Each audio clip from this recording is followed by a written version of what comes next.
നോക്കണം, എൻ്റെ 2 വാരിയെല്ലാം ഒടിഞ്ഞതാണ്, എന്നാലും വേണ്ടിയേ. ഇങ്ങനെ നമ്മൾ ചിന്തിക്കുമ്പം ആദാമും ഹവ്വായും കൊണ്ട് ഇരുന്നതിനിടയിൽ ആദാം കുറച്ച് കഴിഞ്ഞപ്പോൾ ജീവിതം മടുത്തു. ആദാം ഏകനായിരുന്നു, ഭാര്യ ഇങ്ങോട്ട് മാറിയിരുന്നു അല്ലേ? പലപ്പോഴും നമ്മുടെയൊക്കെ ജീവിതത്തിൽ ചിലപ്പോൾ അങ്ങ് മടുക്കും. അപ്പോൾ അങ്ങോട്ടും ഇങ്ങോട്ടും തിരിഞ്ഞങ്ങ് ഇരുന്നേക്കും. വീട്ടിൽ പലപ്പോഴും അങ്ങനെ തിരിഞ്ഞും മറിഞ്ഞും ഇരുന്ന അനുഭവം ഇല്ലേ? ഉണ്ട്. അതാ ജീവിതം. എത്ര പ്രാവശ്യം പിന്നെ ഒന്നാണ് അതേ ഓരോരുത്തരുടെ മുഖത്ത് പിന്നെ എത്ര പ്രാവശ്യമാണ് തിരിഞ്ഞ് അങ്ങോട്ടും കിഴക്കോട്ടും തെക്കോട്ടും വടക്കോട്ടും ഇരുന്നത്. കൊള്ളാം. ഇവരും ഇരുന്നപ്പോൾ സാത്താൻ വന്നു, സർപ്പം കൊത്തി അല്ലേ? പാവമാകുന്ന സർപ്പം പലപ്പോഴും കൊത്തുന്നത് ഒറ്റയ്ക്കിരിക്കുമ്പോഴാണ്. ഭാര്യയും ഭർത്താവും കൂടെ ഒക്കെ ഒരേ മനസ്സോടെ ഇരിക്കാമെങ്കിൽ വലിയ സർപ്പമൊന്നും അങ്ങോട്ട് അടുക്കുകയില്ല. എന്തുവാട്ടെ, ഹവ്വ പഴം പറിച്ചു, ആദാമിനും കൊടുത്തു, തിന്നു കഴിഞ്ഞപ്പോൾ എന്നാ മനസ്സിലായി? നല്ല ഭാഷയെ പറഞ്ഞാൽ അവര് നഗ്നരാണെന്ന് മനസ്സിലായി. ഉടനെ ഹവ്വ അടുത്ത് നിന്ന് ഒരു ചേമ്പല പറിച്ച് ഇങ്ങനെ അങ്ങ് പിടിച്ചു. ബൊക്കെ പിടിക്കുന്ന പോലെ. ആദ്യം ബൊക്കെ പിടിച്ച ഹവ്വ ആയിരിക്കും. ഒറ്റപ്പിടുത്തം അങ്ങ് പിടിച്ചു. ആദാം എവിടെ പോയി? ആദാം ഒരു വൃക്ഷത്തിന്റെ ചുവട്ടിൽ ഒളിച്ചു നിന്നു. ദൈവം അവനെ വിളിച്ചു, ആദമേ ആദമേ. പഴം പറിച്ചതാരാ? ഹവ്വ. വിളിച്ചതാരെയാ? ആദമിനെ. ശ്രദ്ധിച്ചോണം കേട്ടോ, സൂക്ഷിച്ചോണം. വിളിക്കുന്നത് ആദമിനെ ആയിരിക്കും. അതാണ് ഈ ഹവ്വാമാരുടെ ഏറ്റവും വലിയ രക്ഷ. ഞാൻ എന്നാ കാണിച്ചാലും വിളി വരുന്നത് നിങ്ങൾക്കായിരിക്കും, പിന്നെ എനിക്ക് എന്നാ കുന്തഹ. ആദമേ ആദമേ നീ എവിടെയെന്ന് ചോദിച്ചപ്പം ആദാം ഒരു മരത്തിന് ഒളിച്ചു നിൽക്കുകയായിരുന്നു. ഞാൻ ചോദിച്ചോട്ടെ സ്നേഹമുള്ളവരെ, ഈ പരിശുദ്ധ സഭയുടെ മക്കളെ, ഈ സഭ ദൈവം വിളിക്കുന്ന അവസരത്തിൽ നിന്റെ പാപത്തിന് മറയായി തണലായി നീ സൂക്ഷിച്ചിരിക്കുകയാണ്. ഈ സഭയുടെ വിശ്വാസം ഒരു തണലായി ഒരു മറയായി ദൈവത്തിന്റെ സന്നിധിയിൽ ഒളിച്ചു നിൽക്കാനായിട്ട് നിനക്ക് തന്നിരിക്കുന്നതാണോ? അങ്ങനെ പാപങ്ങളുടെയും കുറ്റങ്ങളുടെയും മറയായി തണലായി തുണയായി ഈ പരിശുദ്ധ സഭയെ ആരെങ്കിലും ഉപയോഗിക്കുന്നുവെങ്കിൽ യു ആർ ലോസ്റ്റ്. നീ ദൈവരാജ്യത്തിന് നഷ്ടപ്പെട്ടു പോയി. രണ്ടാമതൊരു മരം ഞാൻ കാണുന്നത്, നഥനയേൽ എന്ന് പറയുന്ന ഒരു മനുഷ്യൻ ഒരു മരത്തിന്റെ ചുവട്ടിലിരിക്കുന്നു. എന്നാ മരമാണ്? അത്തി. ഒരു അത്തിവൃക്ഷം, കുറച്ച് ഇലകളൊക്കെ ഉള്ളു. മരുഭൂമിയിൽ ഒരു അത്തിവൃക്ഷം, ചെറിയൊരു തണൽ. ആ ചെറിയ തണലിന്റെ ചുവട്ടിൽ സംതൃപ്തിയോടെ ഇരിക്കുന്ന നഥനയേലിനെ ദൈവം കണ്ടു. ഓർക്കണേ, വലിയ മാവിന്റെ ചുവട്ടിലോ ബദാമിന്റെ ചുവട്ടിലോ ഒന്നുമല്ല, ഒരു ചെറിയ അത്തിയുടെ 5-6 ഇലകളുടെ നിഴലിന്റെ തണലിൽ ഇരിക്കുന്ന നഥനയേൽ സംതൃപ്തിയോടെ ഇരുന്നു. നമ്മുടെ ഈ പരിശുദ്ധ സഭയിൽ ചില പരിമിതികളൊക്കെ ഉണ്ട്. ഓരോ ഇടവകയ്ക്കും അവരവരുടേതായ പരിമിതികളുണ്ട്. ഓരോ അച്ഛന്മാർക്കും അവരവരുടേതായ പരിമിതികളുണ്ട്. ഓരോ പള്ളിയിലും വരുമ്പം ഒത്തിരി പരിമിതികളുണ്ട്. ഈ പരിമിതികളുടെ നിഴലിൽ നമ്മൾ സംതൃപ്തരാണോ? ദൈവം നോക്കുമ്പോൾ ഇത് തിരിച്ചറിയണം കേട്ടോ. നിങ്ങൾ ഞാനും ഒക്കെ നഥനയേലാകണം. ഇടവകയുടെ പരിമിതികൾക്കുള്ളിൽ അവിടെ ഉള്ള പ്രസ്ഥാനങ്ങളുടെ നടുവിൽ ചിലർക്കൊന്നും ഇത് പോരാ, തികയുന്നില്ല. ഈ ഉള്ളതിലങ്ങ് തൃപ്തിപ്പെടാൻ, അങ്ങനെ ആശ്വസിച്ച് ഉള്ളതിൻ്റെ തണലിൽ ഇരിക്കാമെങ്കിൽ ദൈവം നിന്നെ കാണും. ദൈവം നഥനയേലിനെ കണ്ടു. അവൻ സാക്ഷാൽ ഇസ്രായേലിയൻ, അവനിൽ കപടമില്ല. മൂന്നാമതൊരു വൃക്ഷം, ചിരപരിചിതമായി വീട് കൂതാശയ്ക്ക് വായിക്കുന്ന വലിയൊരു മുതലാളി റോഡ് സൈഡിൽ നിൽക്കുന്ന മരത്തെ കയറിയ കഥ. ഞാൻ ഇന്ന് വരെ കണ്ടിട്ടില്ല ഒരു മുതലാളിമാരും റോഡ് സൈഡിൽ നിൽക്കുന്ന മരത്തെ കയറുന്നത്. ഈ വേദപുസ്തകത്തിൽ മാത്രമേ കണ്ടുള്ളൂ. സക്കായി എന്ന് പറയുന്ന മനുഷ്യൻ, ഏതെങ്കിലും കാശുകാരൻ പോവുക റോഡ് സൈഡിൽ നിൽക്കുന്ന മരത്തെ കയറാൻ? ഇങ്ങനെ പോയി. കാരണം അങ്ങേർക്ക് യേശുവിനെ കാണണം. എന്ത് ത്യാഗം സഹിച്ചാലും യേശുവിനെ കാണണം. പക്ഷെ ഞാൻ യേശുവിനെ കാണുന്നത് വേറെ ആരും അറിയരുത്. നീ ഈ സഭയിൽ അങ്ങനെയാണോ നിൽക്കുന്നത്? ഞാൻ അച്ഛാ നോയമ്പൊക്കെ എടുക്കുന്നുണ്ട്, ഞാൻ പ്രാർത്ഥിക്കുന്നൊക്കെ ഉണ്ട്, അതൊന്നും അച്ഛനെ ഒന്ന് അറിയിച്ചോണ്ടൊന്നും വേണ്ട, എനിക്കാരും അറിയുന്നൊന്നും ഇഷ്ടമല്ല. ചിലർ പറയുന്നു ഞാൻ കുർബാനയ്ക്കൊക്കെ വരുന്നില്ലെങ്കിലും ഞാൻ പരുമലപ്പള്ളിയിൽ പോകുന്നുണ്ട് അച്ഛാ, ഞാൻ ഇടവക വരുന്നില്ലെങ്കിലും ഞാൻ പരുമലപ്പള്ളിയിൽ പോകുന്നുണ്ട് അച്ഛാ. സക്കായിയെ പോലെ. പക്ഷേ അവിടെ ഇരിക്കത്തേ ഉള്ളൂ മേളിൽ. സക്കായി അവിടെ കയറി ഇരുന്നപ്പോൾ ഒരു ഗുണം ദൈവം വിളിച്ച് താഴെ ഇറക്കി കേട്ടോ. അവിടെ ഓർക്കണം, വായിച്ചു വരാൻ വായിച്ചില്ല. അങ്ങനെ കയറി ഇരുന്നവനെ ദൈവം തമ്പുരാൻ വിളിച്ച് താഴെ ഇറക്കി. നീ ഇറങ്ങണം.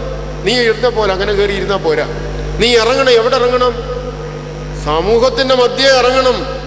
കൂട്ടായ്മയുടെ മധ്യേ, ദൈവജനത്തിൻ്റെ മധ്യേ, നിന്റെ സഹോദരങ്ങളുടെ മധ്യേ, നിനക്ക് ചുറ്റുമുള്ളവരുടെ മധ്യേ നീ ഇറങ്ങണം. നീ പള്ളിയിൽ പോകണം. നിന്റെ പള്ളിയിൽ തന്നെ പോകണം. ഏതച്ഛൻ ചൊല്ലിക്കോട്ടെ. ആരോടും പണക്കൊണ്ടേലും പോകണം. ആരോട് പണങ്ങിയാലും പോകണം. അടുത്ത് നിൽക്കുന്നവന് സമാധാനം കൊടുക്കണം. അതാ ഓർത്തഡോക്സ് സഭയുടെ സവിശേഷത. എന്നാ പണക്കമുണ്ടെങ്കിൽ ഇത് കിട്ടിക്കഴിഞ്ഞാൽ കൈ വെച്ചോണ്ടിരിക്കാൻ പോകും. ഇങ്ങോട്ട് നോക്കിക്കൊണ്ടാണെല്ലാം കൊടുത്തേക്കണം. ഇതാ ഈ സഭയുടെ ശ്രേഷ്ഠത. സഖായി ഇരുന്ന മരം. കഥയിലേക്കൊന്നും ഞാൻ പോകുന്നില്ല. സഖായിക്ക് വലിയൊരു മാറ്റം വന്നു. അതിനെക്കുറിച്ച് ഒരു പിതാവ് എഴുതിയിരിക്കുകയാണ്. കർത്താവ് സഖായിയോട് പറഞ്ഞു, മോനെ സഖായി പോരടാ, ഇറങ്ങിടാ. കർത്താവ് എന്ത് സ്നേഹമായിട്ടാണ് വിളിച്ചെന്നറിയാമോ? ചിലരൊക്കെ പ്രസംഗിക്കുന്നത് കേട്ടിട്ടുണ്ട്. ഞടുങ്ങിപ്പോയി സഖായി താഴെ ഇറങ്ങിയെന്ന് വിളി കേട്ട്.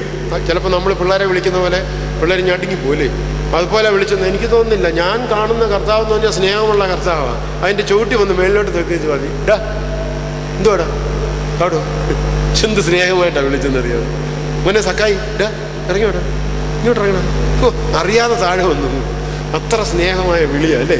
സ്നേഹത്തോടെ വിളിച്ചാൽ അറിയാതെ താഴെ വരും. അഹങ്കാരത്തോടെ വിളിച്ചാലും അഹങ്കാരം കൊണ്ട് കയറിയിരുന്നാലും ആര് വിളിച്ചാലും ഇറങ്ങത്തില്ല. ഇവിടെ സ്നേഹത്തോടെ വിളിച്ച് സഖായി ഇനി പോരാ മോനെ, അറിയാതെ താഴെ വന്നു. പുള്ളി കയറിയത് എന്ത് പാടുപെട്ടെന്നറിയോ? അതിനെക്കാട്ടി ബന്ധപ്പെട്ട് പുള്ളിക്കാരൻ താഴെ വന്നു. അന്നേരം ഈ ജനത്തെ എല്ലാം മറന്നുപോയി. കാരണം യേശുവാണ് വിളിച്ചത്.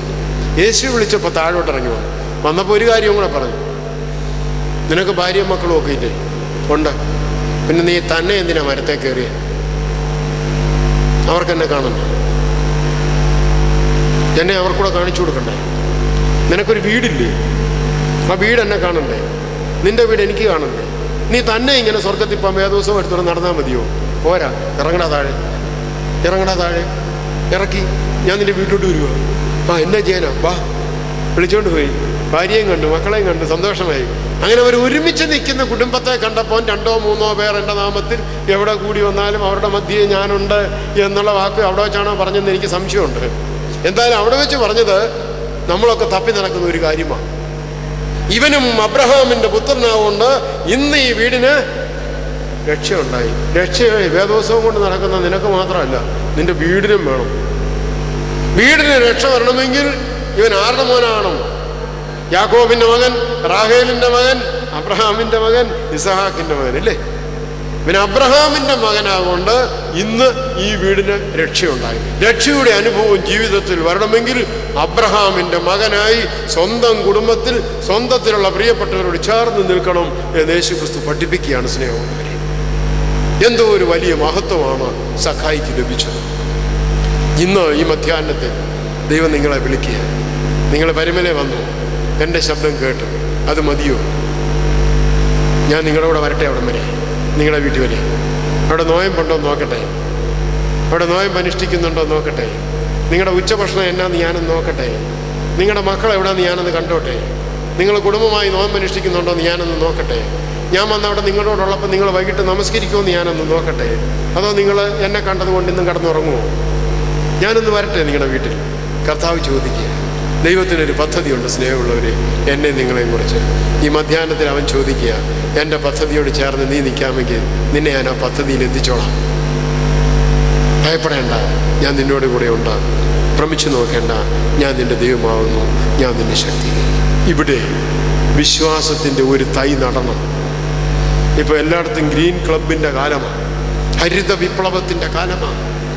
നീ വിശ്വാസത്തിൻ്റെ ഒരു തൈ നടണം നിന്റെ തലമുറയ്ക്ക് വേണ്ടി. വിശ്വാസത്തിൻ്റെ ഒരു മാവിൻ തൈ നടണം നിന്റെ തലമുറയ്ക്ക് വേണ്ടി. അതിൽ ഫലം കായ്ക്കട്ടെ. തലമുറകൾ അത് ഭക്ഷിച്ച് നിന്നെ എന്നും ഓർത്തിരിക്കട്ടെ. പരിശുദ്ധനായ പരിമല തിരുമേനിയുടെ ഖബറിങ്കിലേക്ക് വരുമ്പം നമുക്ക് ആർക്കും പേടിയില്ല. മരിച്ചുപോയ ഒരാളിൻ്റെ കല്ലറയ്ക്കല വന്ന് നിൽക്കുന്നെന്ന് രാത്രി വന്നാലും പകൽ വന്നാലും പേടിയില്ല. എന്താ പേടിയില്ലാത്ത? നമുക്ക് നല്ല ബോധ്യമുണ്ട്, തിരുമേനി മരിച്ചു പോയില്ല, തിരുമേനി സജീവനാണ്. തിരുമേനിയുടെ അസ്ഥികൾ കിടക്കുന്ന ഈ കല്ലറയ്ക്കടിക്കൽ വന്ന് നിൽക്കുമ്പം നമുക്ക് ഭയമല്ല, പ്രേതത്തെ ഓർക്കുകയല്ല. ചിലരെങ്കിലും അങ്ങനെയൊക്കെ പറയുന്നത് കേട്ടിട്ടുണ്ട്. നിങ്ങൾ പ്രേതത്തെ കാണാൻ പോവാണെന്നൊക്കെ ചോദിച്ചിട്ടുണ്ട്. ആ കഷ്ടമെന്നല്ലാണ്ട് എനിക്കൊന്നും പറയാനില്ല. പക്ഷെ എനിക്കെന്താ ലഭിക്കുന്നത്? എൻ്റെ പിതാവിൻ്റെ അടുക്ക് വരുമ്പം എനിക്കൊരാശ്വാസം ഇല്ലേ? എനിക്കൊരു ധൈര്യം, എനിക്കൊരു സന്തോഷം, എൻ്റെ വിശ്വാസത്തിൻ്റെ വേരുകൾ ഞാൻ ആ പിതാവിൻ്റെ കബറിങ്കിൽ ഉറപ്പിക്കുന്നു. ഇത് അനുഭവമാണ് പ്രിയമുള്ളവരെ. ഈ അനുഭവമായി മാറണം നമ്മുടെ ജീവിതം. വെറും സാക്ഷ്യമായി മാറരുത്, അനുഭവമായി മാറണം. അതെ, നിങ്ങൾ പ്രത്യാശിക്കുന്ന ശുഭഭാവി നിങ്ങൾക്ക് വരുവാൻ തക്കവണ്ണം എൻ്റെ നിരൂപണങ്ങൾ ഇന്നവ എന്ന് ഞാൻ അറിയുന്നു. അവ തിന്മയ്ക്കായിട്ടല്ല നന്മയ്ക്കായിട്ടത്രയെന്നോ യഹോവയുടെ അരുളപ്പാട്. കഷ്ടതകളും ദുഃഖങ്ങളും പ്രയാസങ്ങളും എല്ലാം പേറിക്കൊണ്ട് ഈ പരിശുദ്ധൻ്റെ കബറിങ്കിലെത്തിയിരിക്കുന്ന വാത്സല്യമുള്ളവരെ അറിയുക, ഇത് ദൈവത്തിൻ്റെ ഒരു പരീക്ഷണമല്ല. ഇത് ദൈവം നിനക്ക് സന്തോഷത്തോടെ ദാനമായി തന്ന ഒരു ഗിഫ്റ്റാണ് എന്ന് കണ്ടുകൊണ്ട് അതിനെ സ്വീകരിക്കുക. എത്ര വലിയ സമ്മാനമാണെങ്കിലും അത് അധിക നാളൊന്നും നിന്റെ കയ്യിൽ ഇരിക്കുകയില്ല എന്നും അറിയുക. നീ എത്ര വലിയവനായാലും നിന്റെ ആയുസ് പോലും ദൈവം തമ്പുരാൻ്റെ കരങ്ങളിലാണെന്ന് അറിയുക. ഇന്നല്ലെങ്കിൽ നാളെ തിരികെ പോകുമ്പോൾ ഇവിടെ ഒരു തൈ നട്ട അനുഭവം ഉണ്ടാവണം, ഇവിടെ ഫലം കായ്ച്ച അനുഭവം ഉണ്ടാവണം, ഇവിടെ ജീവിതത്തിന് അർത്ഥമുണ്ടാവണം. അതാണ് പരിശുദ്ധൻ നമുക്ക് ചൂണ്ടിക്കാണിച്ചു തന്നത്. ആ പരിശുദ്ധൻ ഈ മണ്ണിൽ വേദനയോടുകൂടി, കഷ്ടതയോടുകൂടി, പട്ടിണിയോടുകൂടി, ദാരിദ്ര്യത്തോടുകൂടി മുണ്ട് മുറുക്കി ഉടുത്താണ് തൻ്റെ ആഹാരം പോലും മറ്റുള്ളവന് വിളമ്പിക്കൊടുത്തത്. 7 ദിവസവും 8 ദിവസവും ഒക്കെ പട്ടിണി നിന്നുകൊണ്ട് തനിക്കുള്ള ആഹാരം മറ്റുള്ളവർക്ക് കൊടുത്തുകൊണ്ട് ഈ മണ്ണിൽ അന്ത്യവിശ്രമം കൊള്ളുന്ന പരിശുദ്ധൻ നമ്മെ ഓർപ്പിക്കുകയാണ്. എന്നേക്കാൾ ഭാഗ്യം ചെയ്തവരാണ് മക്കളെ നിങ്ങൾ. ഞാൻ ജീവിച്ച കാലഘട്ടത്തേക്കാൾ എത്ര ശ്രേഷ്ഠമായിട്ടാണ് നിങ്ങൾ ജീവിക്കുന്നത്, എത്ര ഭംഗിയായിട്ടാണ് നിങ്ങൾ വസ്ത്രം ധരിച്ചിരിക്കുന്നത്, എന്തെല്ലാം കൃപകളാണ് ദൈവം നിങ്ങൾക്ക് തന്നിരിക്കുന്നത്. എനിക്ക് ഉടുതുണിക്ക് മറുതുണിയില്ലായിരുന്നു, ഒരു കുപ്പായത്തിന് പകരം മറ്റൊരു കുപ്പായം ഇല്ലായിരുന്നു. ഇന്ന് ഞങ്ങൾക്ക് അച്ഛന്മാർക്ക് 5ഉം 6ഉം കാപ്പയൊക്കെ സ്വന്തമായിട്ടുണ്ട്. തിരുവേനിക്കൊക്കെ 1 കാപ്പയോ 2 കാപ്പയോ ഉണ്ടായിരുന്നു.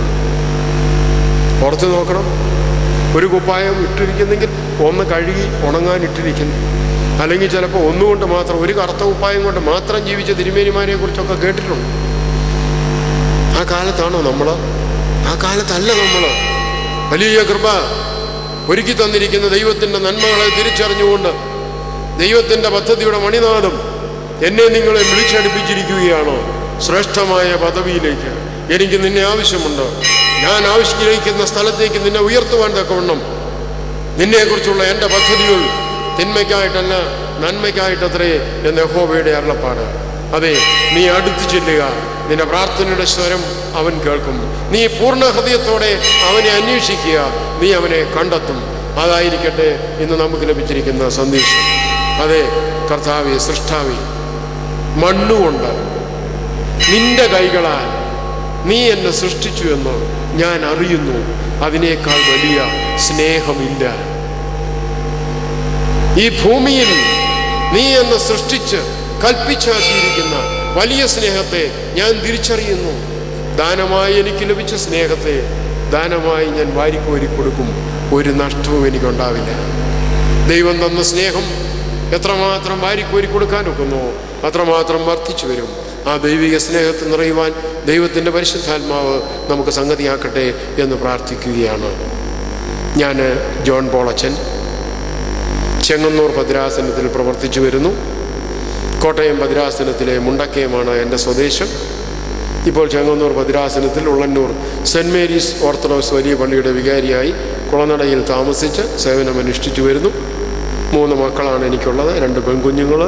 അവർ 2 പേരുടെയും വിവാഹം കഴിഞ്ഞ് ഓരോ കുഞ്ഞുങ്ങളുമായി. ഒരു മോനുണ്ട്, അവൻ ഡിഗ്രിക്ക് പഠിക്കുന്നു. ദൈവം വളരെ അനുഗ്രഹകരമായിട്ട് ഞങ്ങളുടെ കുടുംബത്തെ നയിക്കുന്നു എന്നുള്ളത് ഞങ്ങൾ ഈ അവസരം നന്ദിയോടെ ഓർക്കുന്നു. കടന്നു വന്ന വഴികളിലൊക്കെ അവൻ്റെ കുരിശ് എപ്പോഴും തോളെ വെക്കാനുള്ള ഭാഗ്യം എനിക്കും എൻ്റെ കുടുംബത്തിനും ലഭിച്ചിട്ടുണ്ട്. അത് ശ്രേഷ്ഠമായിട്ട് ഞങ്ങൾ കരുതുന്നു. ഈ സമയം എനിക്കായിട്ട് അനുവദിച്ചു തന്ന പ്രിയപ്പെട്ടവരോടൊക്കെ, പ്രത്യേകിച്ച് റമ്പാച്ചനോട് സൈമണച്ചനോടൊക്കെയുള്ള നന്ദിയും സ്നേഹവും അറിയിച്ചുകൊണ്ട് എന്നെ കേട്ടിരുന്ന നിങ്ങൾക്കൊക്കെ ദൈവം തമ്പുരാൻ അതിൻ്റെ കൃപകൾ ചൊരിഞ്ഞു തരട്ടെ എന്ന് പ്രാർത്ഥിച്ചുകൊണ്ട് നിർത്തുന്നു. നന്ദി.